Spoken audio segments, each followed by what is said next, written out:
Step out of the vehicle now. Hands up where we can see them. What's a guy like you doing, gliding through here like you own the place? We see right through you. Down on your knees. Let's find out what that slick suit's hiding. The voice sliced through the night, rough and menacing, echoing with unchecked aggression. Blinding spotlights stabbed at the sleek black sedan, halted abruptly on a deserted street. Shadows flickered at the edges of the glare, but the center was a harsh, unforgiving blaze. 3 uniformed officers loomed against their cruisers, forming an impenetrable barricade. Inside the sedan, the lone driver froze briefly, hand steady on the wheel as ordered. The air crackled with tension, heavy with threat and the raw weight of authority run wild. Who were these cops, barking commands like tyrants, and hurling disdain at a stranger? What had this man done to provoke such a vicious, degrading assault? Why the order to kneel? This was no routine stop. Not in Willow Creek. Not ever. This was something darker, something vicious. To grasp this moment, you have to rewind. Strip away Willow Creek's glossy facade and expose the rot beneath. Willow Creek, a name that promised serenity, tree-lined avenues, and upscale charm. It was the kind of town people flocked to for top-tier schools, near-zero crime, and unshakable stability. Homes were pricey, lawns pristine, and town meetings obsessed over zoning and garden aesthetics. It was the American dream, gift-wrapped with a picket fence. But beneath the polish, Willow Creek guarded its invisible lines. Old money neighborhoods, rooted in the town's founding families, stood apart from newer enclaves where newcomers, those who didn't quite match the traditional mold, settled. And every so often, someone who defied every mold dared to pass through, or worse, stay. The Willow Creek Police Department mirrored the town's polished image. Professional, well-funded, tasked with preserving peace and property. But within its ranks, a rogue trio operated by their own twisted code. They saw themselves as the town's true sentinels, wielding their badges to enforce an unspoken order, rules be damned. This crew was led by Officer Daniel Peterson, dubbed Duke for his inflated ego. Officer Kevin Walsh, or Kev, a hulking figure who spoke little but followed Duke with chilling zeal. And Officer Michael Carter, quieter but no less ruthless, handling the dirty work while Duke spewed venom. They thrived on the late shift when upright citizens slept, and their actions went unwatched. Duke, Kev, and Mike were infamous, not on paper, but in hushed tones.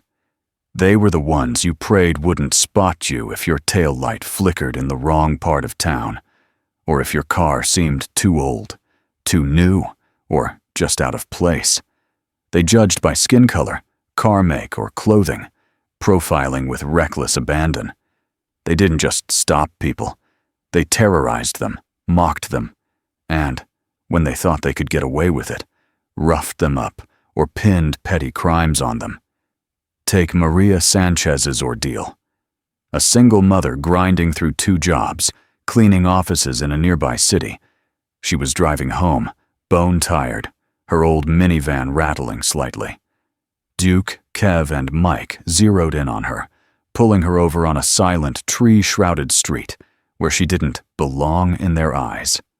"License and registration," Duke barked, his flashlight searing her vision. Maria, hands trembling, complied. "Yes, officer. Just heading home from work."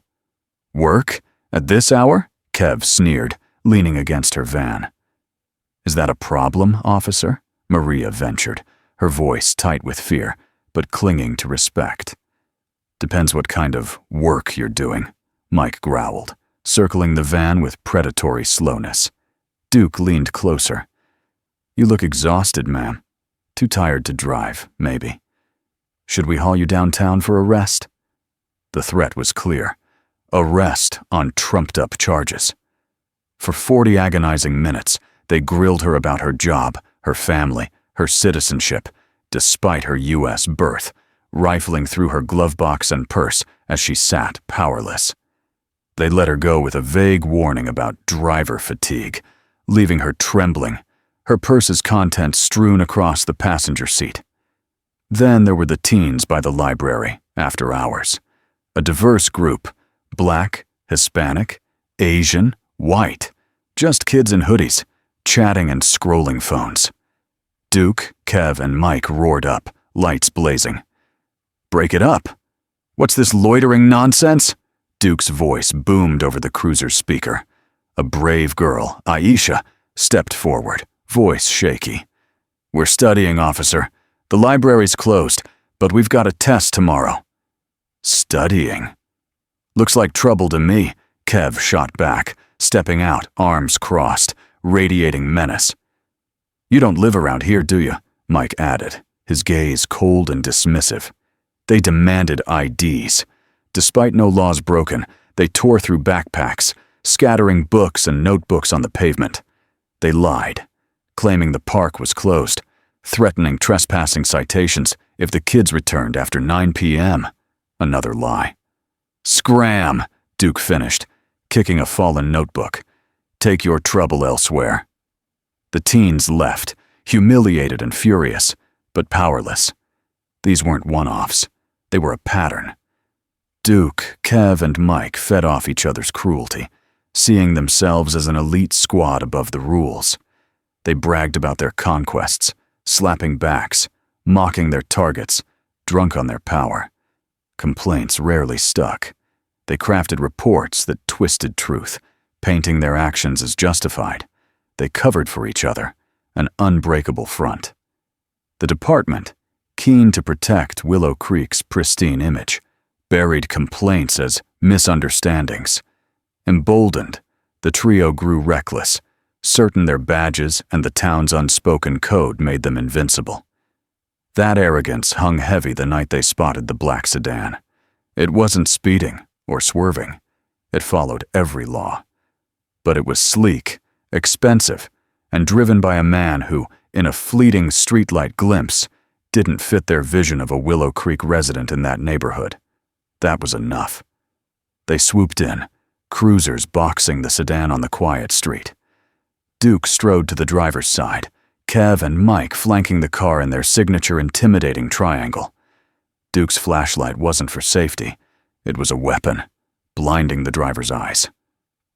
"Evening," he growled, skipping any pretense of civility. "License and registration." The driver moved with deliberate calm. Dark-skinned, hair neatly trimmed, he wore a sharp suit, white shirt and tie, poised, unshaken. This grated Duke instantly. Their targets were supposed to cower, not exude confidence. "Certainly, officer," the man said, his voice steady as steel. He reached for his jacket pocket. "Hands where I can see them," Duke snapped, hand on his belt. "No sudden moves." "My hands are visible, officer," the man replied, raising them briefly before slowly pulling out his wallet. "Just getting my ID." Kev let out a guttural chuckle from the car's other side.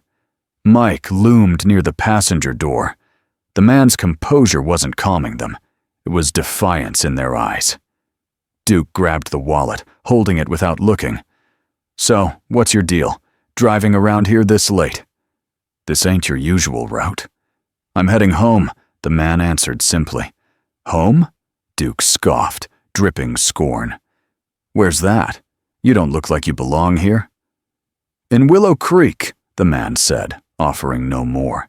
"In Willow Creek," Duke mocked, stretching the words with disdain. He finally glanced at the license, eyes narrowing.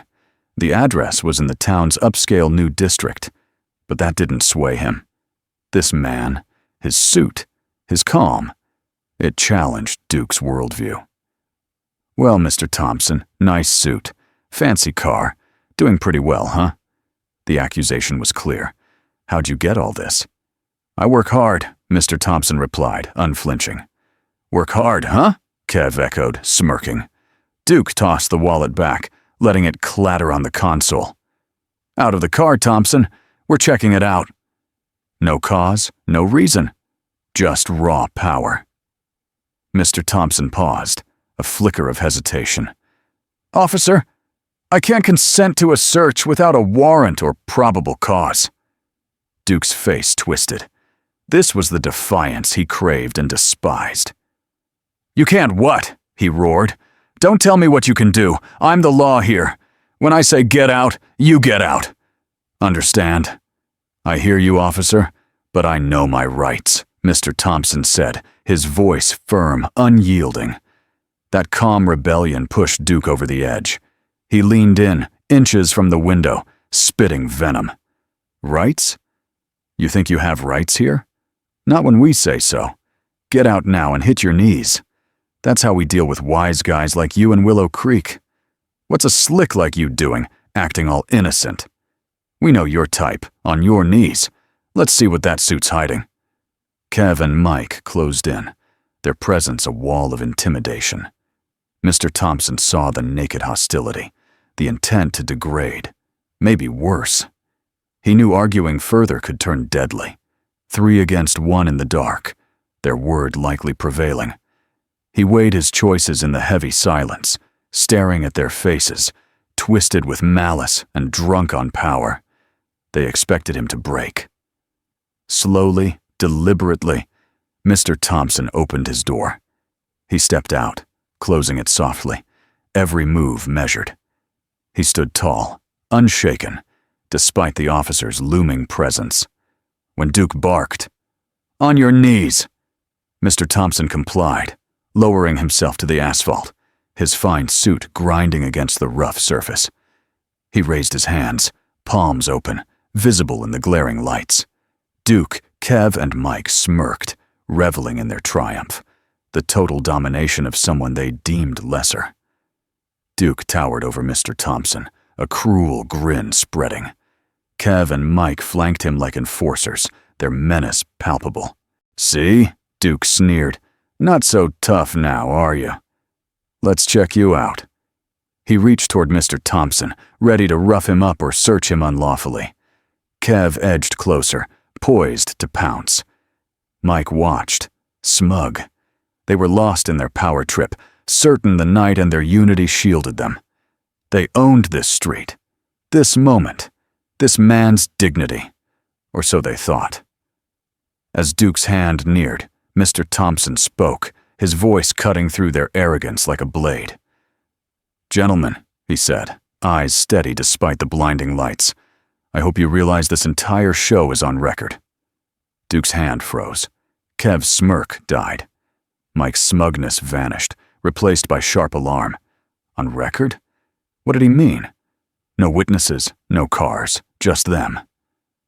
Mr. Thompson tilted his head toward his sedan's dashboard. "Right there," he said, voice low but piercing. The officer's eyes snapped to the car, and there it was. A small dashcam, its red light blinking relentlessly. It wasn't just any dashcam, it was high-end, likely capturing audio too. It had recorded everything. Their aggressive ambush, their biased taunts, their dismissal of his rights, their insults, the order to kneel, the whole humiliating spectacle. Duke's triumphant sneer collapsed. Kev's eyes bulged in panic. Mike swallowed, visibly rattled. They hadn't just toyed with some nobody. They'd committed blatant misconduct, civil rights violations, all caught on crystal-clear footage. Mr. Thompson rose slowly from his knees. No permission needed. The power had shifted. The officers didn't stop him, too fixated on the damning red light, their minds reeling at their catastrophic error. As he dusted off his suit, their bravado melted into primal fear. They'd gone too far, and now there was proof. "What's that?" Duke stammered, finger shaking at the dashcam. "That, Officer Peterson," Mr. Thompson said, his voice now a commanding force, fit for courtrooms and boardrooms, "is a high-definition dashcam. It captures video and audio, everything in front of my car, every word spoken." He stepped to his door, opened it, and detached the dashcam with deliberate care, holding it so the blinking light taunted them. "You were resisting," Kev blurted, grasping at their crumbling narrative. "I was exercising my constitutional rights," Mr. Thompson countered, ice in his tone, "which you, as officers, are sworn to protect, not trample." Mike found his voice trembling. "You can't record us. That's illegal." Mr. Thompson's smile was cold, calculated. "In this state, recording officers in public is perfectly legal, as long as it doesn't obstruct their duties. And your duties?" He paused, eyeing their pale faces. "Involved illegally detaining me, ordering me to kneel without cause, and threatening me. My camera just watched." Then came the knockout blow.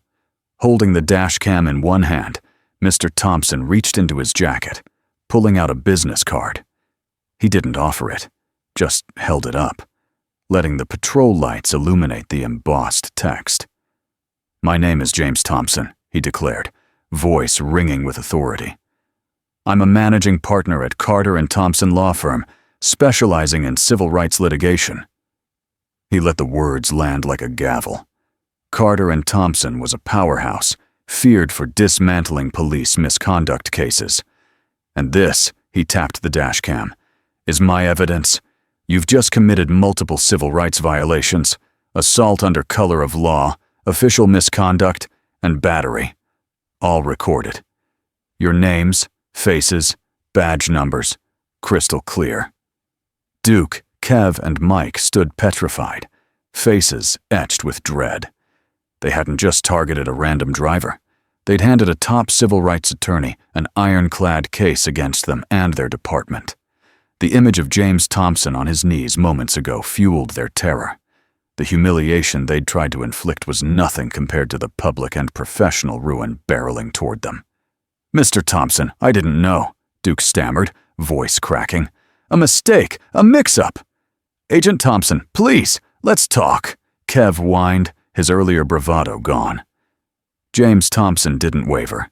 He'd seen their true colors, felt their scorn. Their pleas weren't remorse, just fear. "There's nothing to discuss," he said, tone final. "This footage speaks for itself. Your actions are textbook misconduct and civil rights violations, and I suspect this isn't your first time. This recording, with a formal complaint naming you, will hit your chief's desk tomorrow. Then the state and federal authorities, DOJ Civil Rights Division, FBI included." He held up the dashcam and card, symbols of his mastery and their downfall.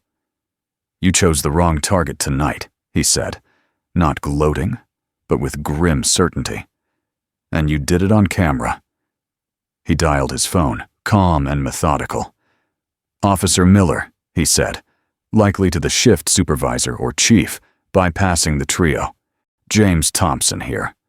I'm reporting an incident with officers Peterson, Walsh, and Carter. Illegal detention, threats, clear discrimination, and abuse of power. It's all on video." The officers stood frozen, hearing the man they'd forced to his knees calmly dismantle their careers. No report could save them. No story could outrun the footage.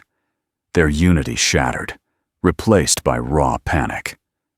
James Thompson wasted no more words on them. He ended his call, confirmed a supervisor was en route, and waited by his car, dashcam in hand.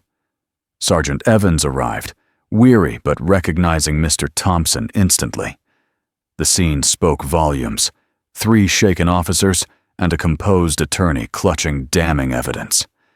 Evans listened as Thompson recounted the ordeal, every claim backed by the recording's existence.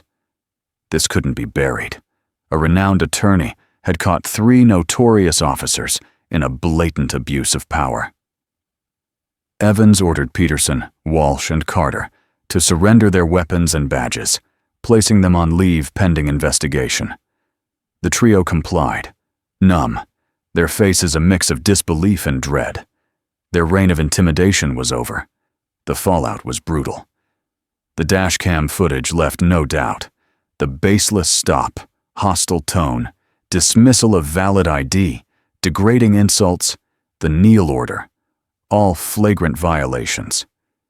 James Thompson ensured a thorough, impartial investigation involving state and possibly federal agencies due to civil rights implications. The Willow Creek Police Department's probe confirmed the trio's pattern of misconduct, unearthing ignored complaints. The video gave victims like Maria Sanchez and the library teens courage to speak again. Their stories now undeniable. Peterson, Walsh, and Carter were fired, their pensions gutted, and faced charges, possibly assault under color of law, official misconduct, or worse, depending on laws applied. Their actions were laid bare in court, their untouchable status gone. They were defendants, their arrogance swapped for desperation. Their attempts to deflect blame collapsed against the footage. The technology they'd scoffed at became their undoing. Sentences reflected their abuse's severity, ending careers built on preying on the vulnerable. The case shook Willow Creek, sparking debate on bias and accountability. The department mandated dashcams and body cams, overhauled use of force rules, and opened complaint processes. James Thompson, avoiding the spotlight, used the case to fuel his fight for police accountability and civil rights nationwide. For Willow Creek's marginalized, it was vindication, a spark of hope for change. The street where Thompson was stopped became just a street again, not a predator's playground. The badges of Peterson, Walsh, and Carter, once tools of tyranny, now warned that no one escapes justice. Power wielded with prejudice corrodes, but in an era where truth is a button away, accountability is inevitable. The fall of those who abuse authority reminds us, true protection lies in defending everyone's rights and dignity.